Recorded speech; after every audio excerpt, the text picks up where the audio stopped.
Welcome once again to the channel. Today we take a look at the fire deck that is out for the next Slayer event. And this deck is a really good utility deck. I think this season we got 4 decent utility deck apart from the Earth Slayer deck that we got. I'm not a fan of the Earth Slayer deck, but I really like the other 4 deck that we got, and this one is no different. So we're gonna take a look first and foremost at the news link. 4 years of legendary VIP. So it's a VIP event. I've been asking for this VIP event for I think it was over 8 months. I've been asking for this VIP event. It so happens that I basically got my VIP simply because I've been asking for this, and it's only fair that I benefit from it. So for this month only, I've went ahead and I've gotten it. So I'm gonna enjoy it, and I'm gonna enjoy all the benefits that comes from it.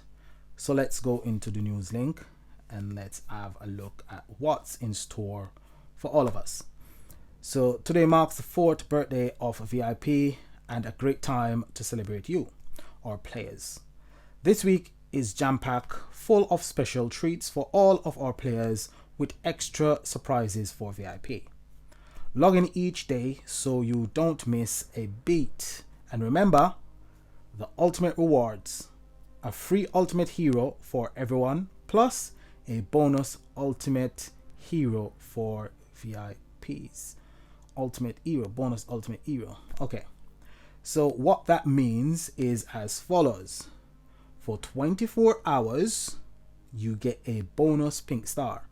So today only for today, when the ultimate hero Waste Warriors is crafted, it will reward all necessary ingredients for evolving to 2 pink star. So if you're just an ordinary player, pay as a gold player, VIP player, whoever you are, as long as you're able to craft the ultimate form, you get the 2nd pink star free of cost. So you get the 2 souls that you need to create the 2nd pink star, which is quite good. What's more, VIP will receive everything they need to evolve to 3 pink stars. So if you're a VIP, once you craft a 1 pink star ultimate form, you automatically end up with a 3 pink star ultimate form. This is the reason why I chose to go back, just to get this 3 pink star and to get all the rewards that comes from basically this event going forward. So daily quest. So every day you will receive a new solo, guild, and global quest, each one with its own rewards. The solo task is an individual goal for you to accomplish. By accomplishing your solo quest, your guild will get credit for your action. And it goes on and it talks about guild quests, and additionally quests for everybody. So all the guilds, all individual, every guild, and everybody benefit from doing all of these quests. And then you got the global task. So the global task is for everyone. So you share this post with your friends, complete your daily global quests, so on and so forth. And there's special gift bags. So there's lots of stuff going on. And you got gift bag frenzy.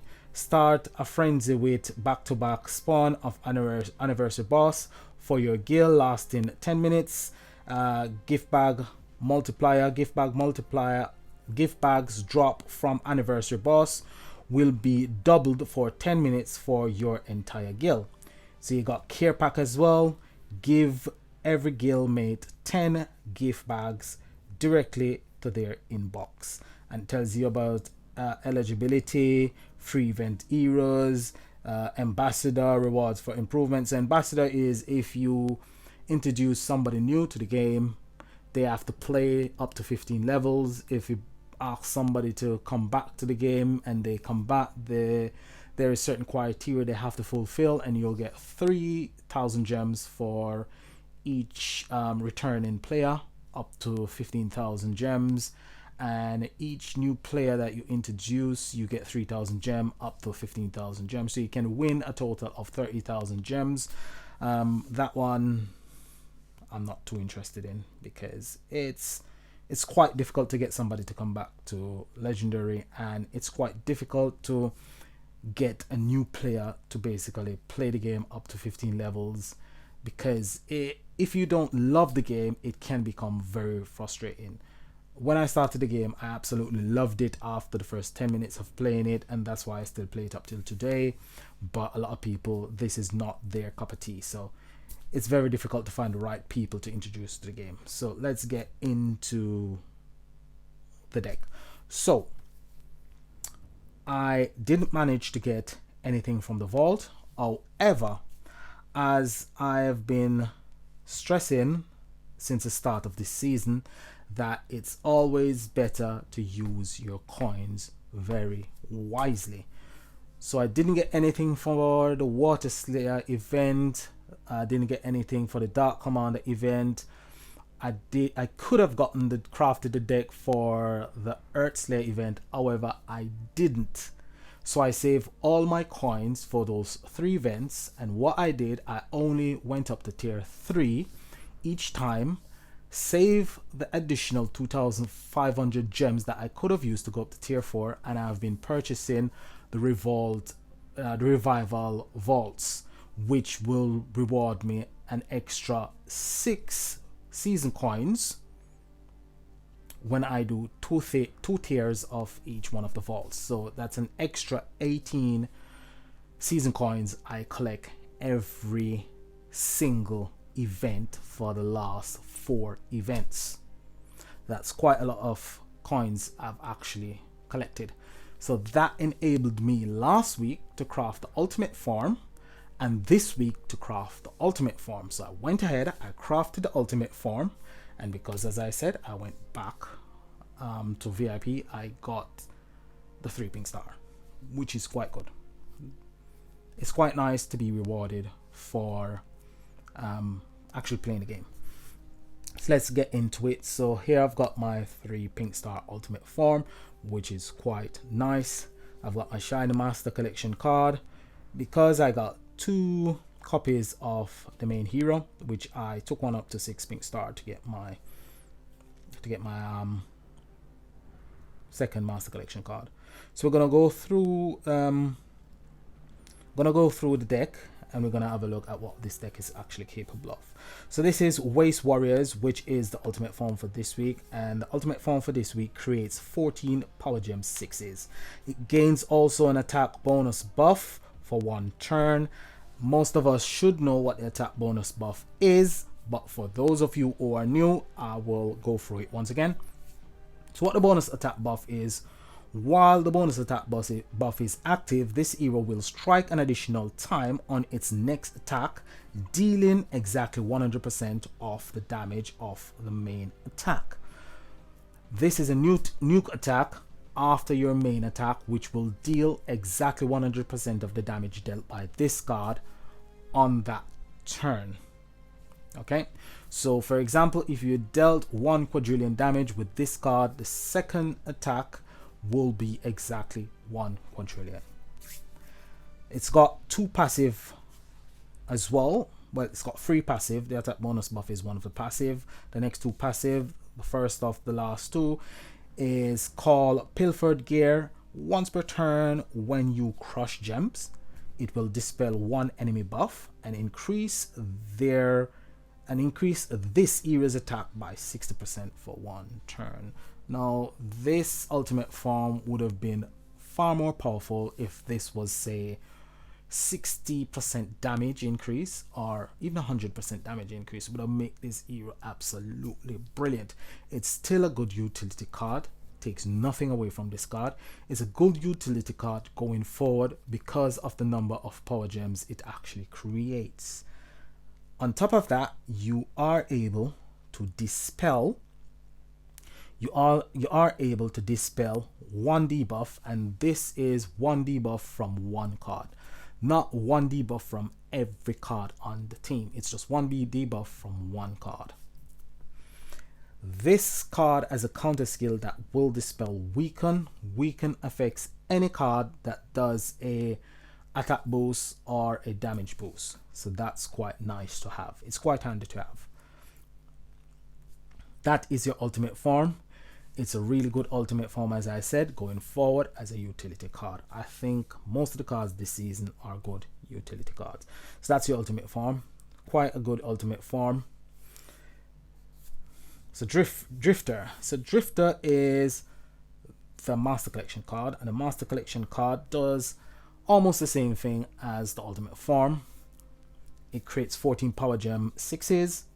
It's got a free turn cooldown like the ultimate form. It's got one passive. It cleanses one debuff whenever this hero attacks or you are attacked by an enemy. So whenever you get hit by the enemy, it cleanses one debuff. So one debuff from one card. That's it. Quite nice. This is also a brilliant utility card going forward. The fact that it's able to create 14 power gem 6s. Now we've got other cards in the game that can create the same number of power gems or even more power gems, but these cards, they've got criterias. So you've got the water deck that creates a full board of power gem freeze. You have to have 3 counts of Bloody Mary cries before you can actually fill the board with power gems. So that's the criteria for that particular deck. This one, the only criteria you have is to activate your battle skill. Absolutely brilliant. Then you've got Honor Roll Luminaries that can create 14 power gem 5s. So they're power gem 6s like this one. However, you only create those 14 power gem 5s when you are ambushing. So after you activate your battle skill for the first time, all activation after only creates 7. Still better than that one. Better utility card. Better utility application. And that is your Master Collection card. Now Bowie Unleash is your ultra rare. And your ultra rare for this week creates 6 fire power gem 6s and gain the attack bonus buff. Again, it will deal 100% of the main damage on the next turn or on the next attack. So Pilfered Gear is the passive on this one. So once per turn, when you crush gems, it dispel one enemy buff and increase their attack and increase this hero's attack for 60%. So it's got a self boost of 60% and it dispels one buff. This card has a counter skill that dispels Flatline. Flatline, don't worry about Flatline. Flatline only affect cards that does a revive. We aren't interested in a revive. It's a Slay event. The most of the time that you use revive is when you're in a commander setting or a GVG fight. That's when you primarily rely on revive. Otherwise, in a Slay event, you don't really rely on revive. So the counter skill for Drifter, which is a Master Collection card, is Gem Silent. Gem Silence is something that you need to dispel. So Gem Silence affect all cards that creates gems or power gems. Power Gem Silence is a bit different. It only affects cards that creates power gems. So any card that create gems, if it's hit by Power Gem Silence, it still creates its own gem. However, any card that creates gems or power gems, when it hits with Gem Silent, doesn't create anything. Whether it's with its battle skill or passively, doesn't do anything. So that one is something that you need to get rid of. The next card up is Scrapper or Scraper. This one is the main era, and I think it's a brilliant main era. That's just my opinion. But let's have a look at it. It creates 10 fire power gem 4s. Now this is something that I have been asking for quite some time. A main hero that is actually usable. I mean, you got your ultimate form, you got a Master Collection card in Ultra Rare. Put those aside. if you are a new player and you're able to get 2 copies of this card, that is actually usable. You can create 20 power gems using 2 of these cards. Now, if you've got something like, say, Culinary Kings, you can upgrade those to 2 level higher. That makes this card really, really useful. Absolutely magnificent from my point of view. It's got a passive as well. Has it got a passive? No, it doesn't got a passive. I think I'm mixing this one up with the support card. So this one hasn't got a passive. It only creates 10 firepower gem 4s, which I think is really, really good. The next good thing about it, it dispels gem silence. So this one is something that you could actually run alongside the rest of the deck with Culinary Kings. Create quite a number of power gems, upgrade them with Culinary Kings, off you go. Really, really brilliant. Now, Bowie, I really like this support card. It's been a long time since I've actually seen a support card that I look at and I think, wow, this is a nice support card. This is a support card that is actually usable. This is something that a new player can actually obtain, and you can actually use 3 copies of this alongside your main hero, and you got a nice deck. Cheap but nice, not extremely powerful but nice, quite usable. This one will create 3 power gem freeze and 5 fire gems. I think this is really good. I think this is a step in the right direction. I think from here on in, this is what support cards should look like. This is what I've been speaking about. This is what I've been asking for months. Support cards need to be looked at. They need to be revamped. This is a revamp and revive support card. This is a support card that has been pulled from generation 1 or generation 2 up into generation 3. Now this looks like a generation 3 support card. It not only creates gems, but it also creates power gems. This is actually usable. It's also got a passive, and the passive is not a passive that heals. So we're used to support card just create 10 gems and heal. Now we've got a support card that actually creates 5 fire gems, 3 power gems. That's 8 gems in total. Quite nice. The passive, once per turn, when you crush gems, it dispels 1 enemy buff. Now that's usable. This is a support card that is actually usable. It's something that you would want to keep 1 or 2 copies of, not something that you're gonna basically upgrade to 6 stars and keep it for when you're short on Fire Slayer dust, then you dust it. This is something that you will actually want to keep 2 copies of or 3 copies of because it's actually usable. Quite nice. It also dispels weaken. Really, really usable support card. Quite nice. Really like this support card. I really like this deck because I think this deck is a good utility deck going forward. Quite nice. Quite like most of the deck this season apart from the Earthslayer deck. Now, Amy's Sword of Excellence. Back in the day, when I completed my first year of being VIP, I collect a Amy sword. That one created, I think it's 3 or 4 gems of the leader's affinity. It was quite nice for then, but it needed something more updated. Now this is quite updated. This is something that is actually usable. This relic is, I think it's absolutely brilliant. Apart from the fact that it doesn't break any shields, which would have been nice if it actually broke 2 of the shields of the leader's type. So if your leader was, say, a beast, it would break beast shield. Immortal killer would break 2 immortal killer shield. That would have been something that would have made this relic absolutely brilliant. It's a good relic, don't get me wrong, it's a good relic. Being a brilliant relic, it would have needed to break shields and it would have been absolutely brilliant. But it takes nothing away from the fact that this relic actually opens up a whole new world. This relic actually gives you the possibility of using mixed deck once again. Now what this relic actually does, It increases the attack of all applicable hero by 1237. Then it's got something called Gold Standard that converts up to 15 power gems to the team leader's affinity every time the team leader uses their battle skill. So now, say for example, you're using probably a light card that creates power gems.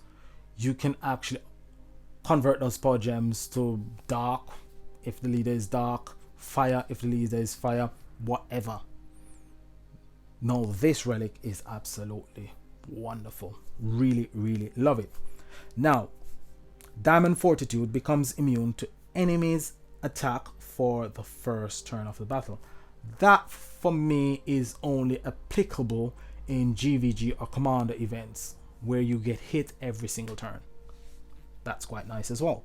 The only thing missing, as I said, is it doesn't break any shields. That would have been the Pionster resistance. Now, if you manage to get it up to 2 pink star, it actually converts 25 power gems. And I think if you get up to 3 pink stars, it probably does 35 and so on and so forth, which is quite nice. I think this is a really, really good relic. This is the main relic for this event, straight shooter. And these are the two relics that you get, and you get the souls to combine them to create that ultimate relic. And I think this one converts 15 power gems to the team leader's affinity, and this one does, well, this one doesn't do the same thing. I think this one is the main relic, Amy's sword. This one is just got Diamond Fortitude, and this one, which is the rare, is the one that converts.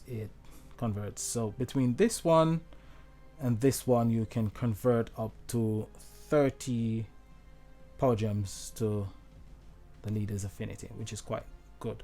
Now, if you have, say, a combination like this, which you can use, high performance unit area, most of the time I don't recommend you using it because it does create dark gems and dark power gems on the board, which takes away from the total power of the deck. However, with the new relic that we've got, that's no longer a problem, because that relic would actually convert those dark gems and those dark power gems, not the dark gems, but the dark power gems, to power gems of the leader's affinity. And we've got fire card as leader, so this deck will actually work quite well.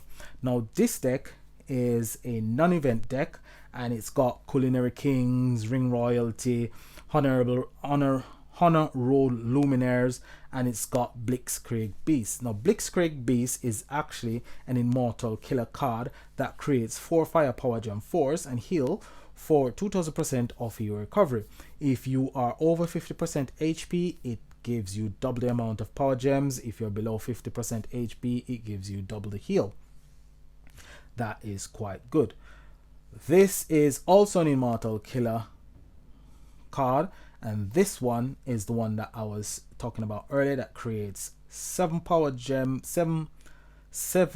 power gem 5s, and it resists 15% of the damage taken from the enemy's attack for 2 turns. Then it receives an attack bonus buff for 1 turn, and when ambition, it doubles the amount of power gems it creates. So it can create up to 14 power gems, just like the current ultimate form. However, this one has got a condition of it only creates those 14 power gem 5s when you're ambushing. Ambushing only happens on your first activation of your battle skill.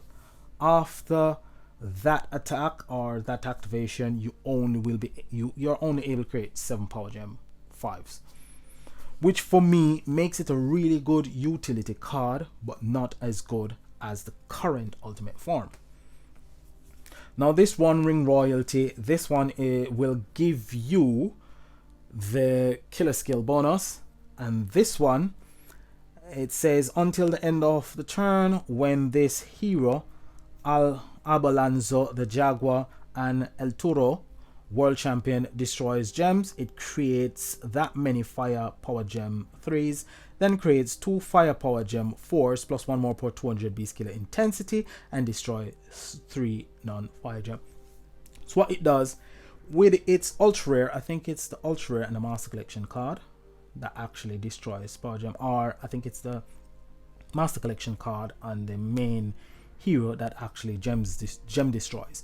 So this one will create the same amount of power gems as the amount of gems that was destroyed by those 2 cards, Abelanzo and El Toro, and it creates an extra power gem for every 200 Beast Killer intensity.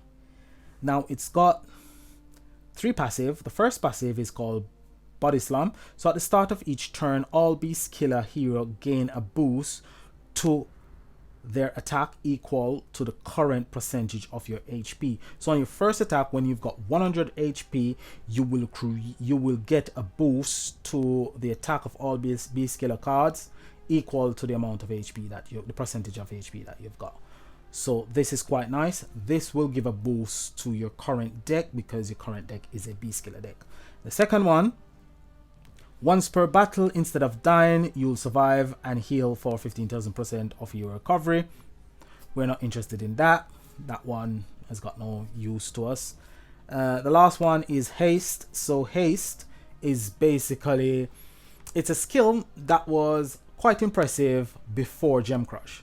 So before Gem Crush, for those of you who are new to the game, before Gem Crush, we used to just populate the board with our relics, then we couldn't activate all our battle skills anyway, because the battle meter wouldn't be full. So you would have to match those gems, then fully battle meters, then you make your attack. So all decks before Gem Crush or Haste were 2 turn, 3 turn, or whatever turn deck. But you never had a deck that could be activated on turn 0 until the introduction of Haste. Now Haste changed the game quite significantly, where as long as a card has got Haste, you could activate all the battle skill of the cards that have got Haste on turn 0. With the introduction of Gem Crush, it changed the scope of the game totally. Once you crush at least 2 columns of gem, all your battle skills were ready to use. So that made Haste basically useless. It rendered Haste useless. So what happened is that we don't see Haste as much anymore.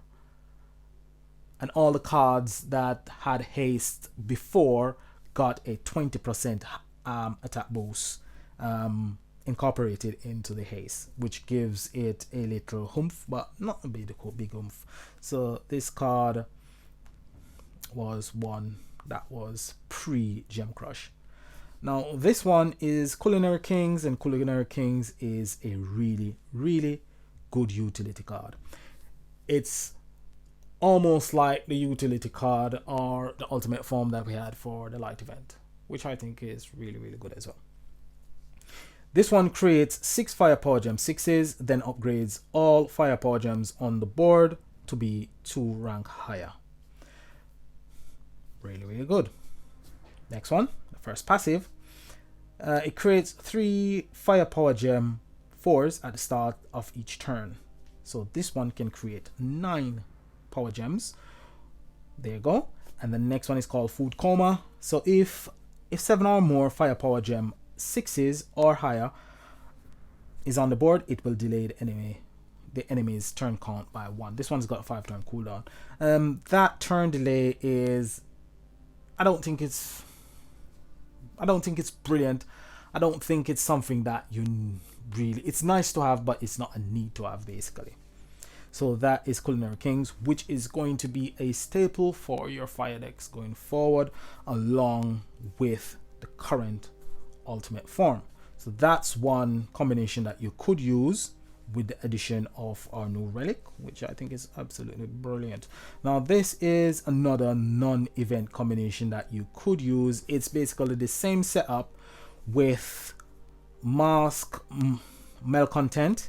So Mask Mail Content is the Master Collection card for Honor Roll Luminaires, and between these two they'll create 28 power gems on the first activation of your battle skill. Being as it's a Slayer event, this is really good because the fights don't last for long. Now, the card that you're going to add to this combination is Perceptive Guru, which is a commander card. Now, Perceptive Guru will create 4 Fire Power Gem freeze plus 1 additional for every 100 Immortal Killer intensity. It receives something called a triple attack buff. So for one, and this is on for honor. So while the triple attack buff is active, this hero will strike an additional 2 times, dealing exactly 100% of the main damage, which is quite nice. The passive is what we're looking for. Fatal Grasp. Whenever you are attacked by the enemy, increases all Immortal Killer heroes attack by 1200%, and it gains a 15% damage reduction for 1 turn. So Fatal Grasp is what we're going to use. We're going to take the hit from the boss, and then we're going to increase the damage that can be dealt by Mass Male Content and Honor Roll Luminaires. There you go. Those are 2 non-event combinations that you can use. Now, going forward, if you've got the current ultimate form, you really need to add Culinary Kings to the mix, and you need to add something that is gonna give your Beast Killer a boost. Now, we haven't got much in the way of boost when it comes to Beast Killer. Ring Royalty will do its bit. It will give you a bit of a boost, so it is something that you would want to add to the current combination. So the current combination, I would say get rid of Scrapper and get rid of Bowie, and I would say use 2 Drifters, because 2 Drifters are going to give you 14 power gems each. Ultimate form, Culinary Kings, and Ring Royalty, and go from there. Now, when it comes to Relic, I've got a Beast Killer Ultimate Relic from Ring Royalty's deck. So that will, it's 2 pink stars, so that will break 3 shields for me, and I've got 4 other relics to go with it. So not doing too bad when it comes to relics, and I really like this deck. So let's take a look at the decks for this season, and let's just go through those decks and see what's good and what's not. So we're gonna go into the season, and then we're gonna take a look at ultimates. If it actually loads. Come on. It's like, all right. So first and foremost, we got the Water Slayer deck, which I think is quite nice. Now I'm going to go from, I think I should go from number 5 and work my way up to number 1. So let's start from, okay, that's the relic I'm looking at. Okay, no. So this is my least favorite of all. I think this is the least useful of all. This one I put at number 5. And the reason why I put Royal Rabbits at number 5 is that it deals double the stored damage of this hero's strongest attack this battle to 1 enemy, increasing Earth Slayer's attack by 50% and resisting 10% of the damage taken from the enemy attack for 3 turns. It creates 4 Earth Power Gem 6s at the start of each turn. So personally for me, I think this one going forward is not really a brilliant utility card. It does do a nuke damage, it does do a massive nuke damage, but I think R1 Gorillas is a far better damage dealer than this card is. So for that reason, I say it's number 5. It's my least favorite. It's the least useful. Coming in 4th, I would say it is 4th place. I would say it's the Water. So it was a toss-up for me. It was a toss-up between the Water and the Fire deck, but I would say the Water is a 4th place. Okay, so it cleanses all debuff from Water Slayer hero, which is quite good. That's the reason why I say it would be a toss-up between, say, the current ultimate form and this one, or you know what, I would say they're a joint third. That would make the earth deck fourth, basically. So joint third for me would be the fire and the water, simply because the fire cleanses all debuff affecting your team, which makes that really, really good. Where it actually falls down for me is that the gems created by this card is not actually created from your battle skill, but it's created from your passive. So it creates 12 water power gem 6s every 3 turns. So every 3 turns you have to actually count your turns. You have to pay attention to how many turns you've got before the passive kicks in and all of this, and some of the time it can become very confusing.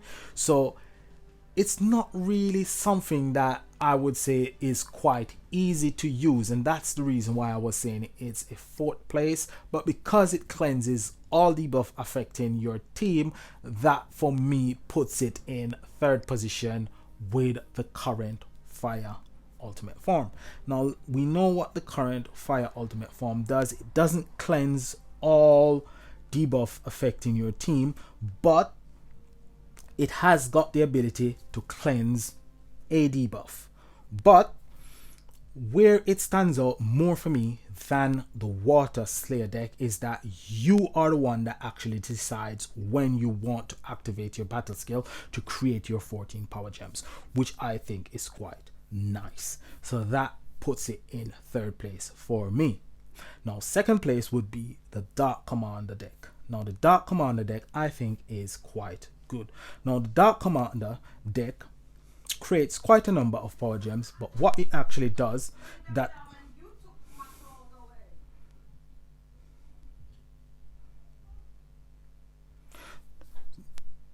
now 2nd place would be the Dark Commander deck.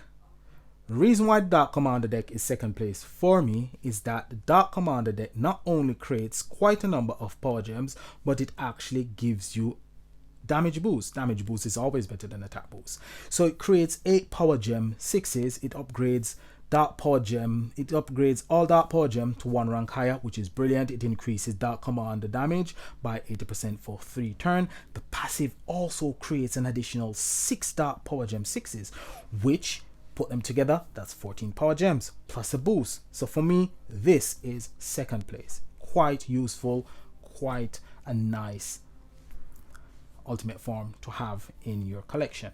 But number 1 for me is the light deck.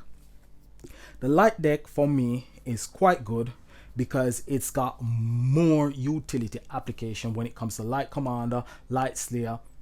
It's got more application simply because it's just like Culinary Kings. It creates 7 light power gem 6s and increases light gem fall stocks by 40% for 1 turn. It upgrades all light power gem to 2 rank higher, and that's why I would say this is the best utility card for this season. Absolutely brilliant. There you have it. So the choice is yours. That's just my my take on the whole season, and I think it was a good season. Really, really good season. We got some really good utility cards, and if you manage to get all the ultimate forms for this season, apart from the Earth deck, you are in good business. So what do I think of the current deck? If you can craft it, I think it's a really good deck. I did craft it, and I'm absolutely happy with the 2 decks that I crafted this season. I got the light deck and I got the fire deck. I would have loved to have gotten the dark deck, but I didn't. So that's it. If you've got any questions, you can leave it in the comment section below. If the information was useful, you can leave a like on the video. So like, subscribe, and this is Octane saying peace and enjoy the rest of your day. Bye for now.